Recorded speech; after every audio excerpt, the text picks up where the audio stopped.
Hey guys, hope we are all doing well. Welcome to another video. In today's video, I'm going to be telling you exactly how you can lose weight and keep it off, never gain it back. I feel like there's so much information out there about fat loss, about diets, about workouts, and it can be all confusing, so I thought I would compile everything that I know, all science-based. So let's just get straight into it. First, I would like to cover metabolism. This is the backbone of everything to do with fat loss. What is metabolism? How does it work?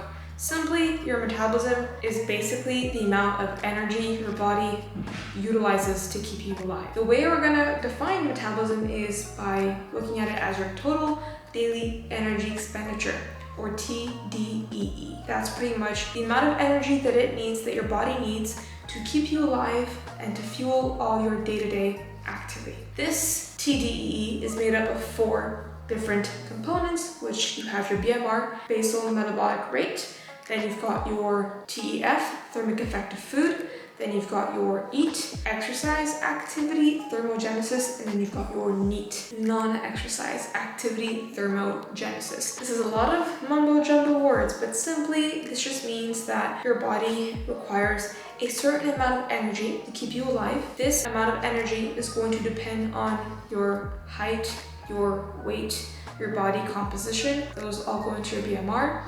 It depends on what you're eating. It goes into the thermic effective food, how many calories your body needs to digest all the food that you're feeding it. It's also going to depend on your exercise activity thermogenesis, how much you're working out.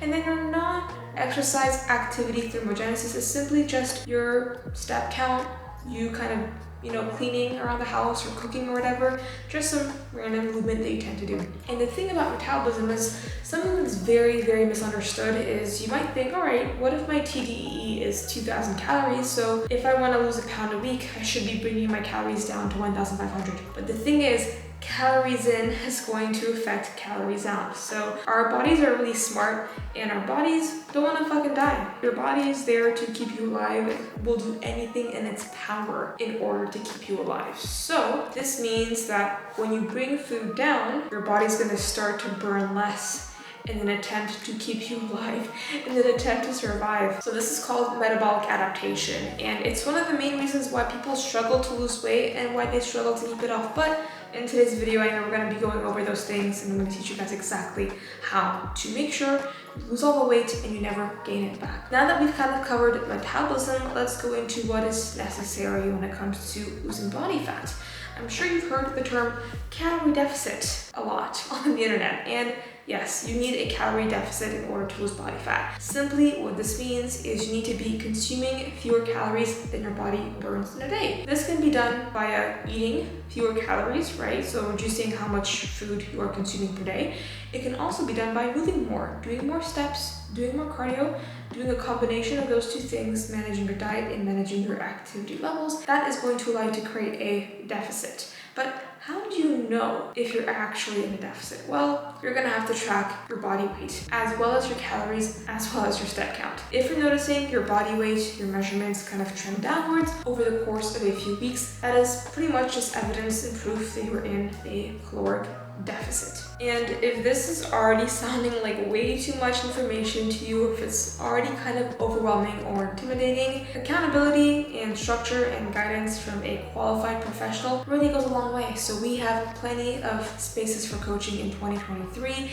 If you're interested, just hit the link down below to apply and you will hear back from me very, very soon. Next, we are going to talk about protein, because protein is fucking important. I'm sure you hear this all the time, eat enough protein. But why? Why do we want to be eating enough protein? You have probably heard that it's important for building muscle, but why is it important for fat loss? Out of the 3 macronutrients, protein is actually the most satiating one, meaning that it's going to keep you full. It's going to keep you nice and satisfied, because hunger is something that's part of being in a deficit, unfortunately, and in order to combat that, you want to make sure you're eating enough protein. There's another reason. Remember that thermic effective food we talked about earlier? The number of calories your body burns just by digesting food? Well, protein has the highest thermic effective food out of the other macronutrients, meaning that it takes your body a lot of fucking energy to burn through that protein. So the more you eat, the more you're gonna burn.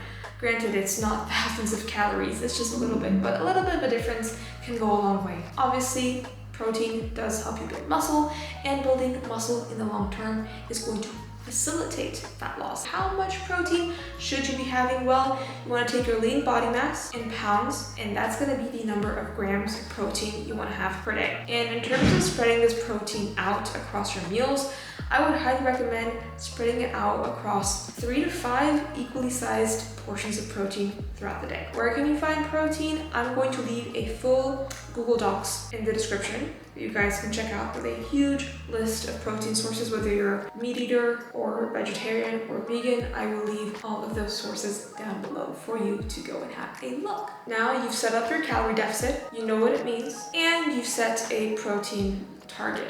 How do we make sure we're progressing? How do we make sure we're not hitting plateaus, or if we are hitting plateaus, how do we overcome them? This is a big thing that just keeps people from getting to where they want to be. They feel discouraged when they hit a plateau because what used to work at the start just stops working. Let me just start off by saying that that's normal. Like I mentioned earlier, your metabolism is very smart and it's going to adapt and it's going to fight against fat loss, which is why you have to fight back. And the first step to overcome a plateau is to make sure we're tracking progress to identify these plateaus. So for progress tracking, there are 3 main things we're going to be doing. We're going to be doing weigh-ins, and the frequency at which you're going to be doing those is daily. The second measurement is going to be waist and hip measurements. I think those are super important.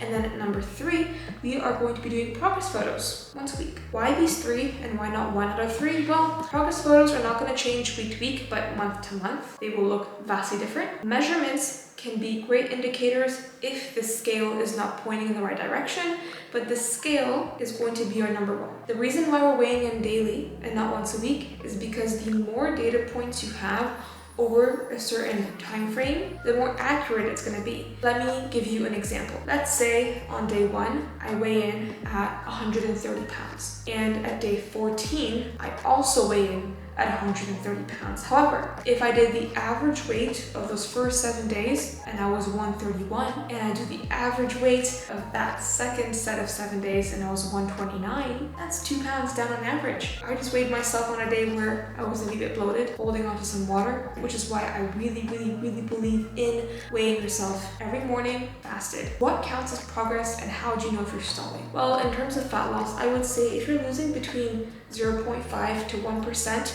of your body weight on a weekly basis, you're doing really well. Don't change your calories, don't change your steps or your cardio. But if you find that you're not losing 1% of your body weight per week and it kind of stalls there for 14 to 21 days, well, you can bring your calories down or increase your step count. I would bring calories down by about 10 to 15% and increase your cardio duration by about 5 to 10% just to make sure we are moving in the right direction when it comes to fat loss. Again, you can do this yourself or you can hire a coach. It takes a lot of the guesswork out. You've got someone there to keep you accountable. You can ask questions, and ultimately you're probably going to get your goal a lot faster with a lot less headache. Now we've gone over progress tracking. I want to talk about other factors that are going to influence your fat loss. We're gonna have to go over sleep and stress. Those 2 things are super important. If we're not sleeping enough and if we're really stressed out, this can big time hold you back. Make sure you've got a good sleep routine, good sleep hygiene, go to bed and wake up at the same time roughly every single day. Really make sure you're managing your stress. It really helps keep your cortisol levels down. Cortisols are stress hormone, by the way, and when the stress hormone levels are down, we can lose fat a lot easier. We can resist cravings with more ease as well, and it just makes the entire process a lot smoother. Training for fat loss should be no different than training for muscle gain. Either way, you want your training to be based on lifting weights, lifting heavy weights close to failure, hit every body part twice a week, do 10 to 20 sets per body part per week, and just make sure you're training close to failure. Failure meaning that you are unable to do another rep with good form within that set. I'm going to be making a whole other video on training for muscle growth in particular, but I just want you to know that whether your goal is muscle gain or fat loss, training shouldn't really be different in those two cases. And finally, what happens when you actually reach your goal? When you get to a point where you're happy with your physique and you don't ever want to gain the weight back. This is where reverse dieting comes into play. Now, when it comes to reverse dieting, in a nutshell, what it's about is going to be increasing calories, decreasing cardio. However, the biggest mistake people make when it comes to reverse dieting is they keep themselves in a deficit for way too long. This means that after the diet, they only add in like 10 grams of carbs, 50 calories. They reduce cardio by like a couple minutes here and there. If you do that, you're going to be prolonging the deficit and the diet. You want to be bringing your calories up to estimated maintenance to start off with. So once you start eating at maintenance calories, that is when you can start adding back in about 5% per week and reducing your cardio by about 5% per week while still monitoring your body weight. I would allow your body weight to fluctuate plus or minus 1%. If it starts to creep up, stop changing your food, hold steady for a few weeks until your weight stabilizes and you're ready to push up again.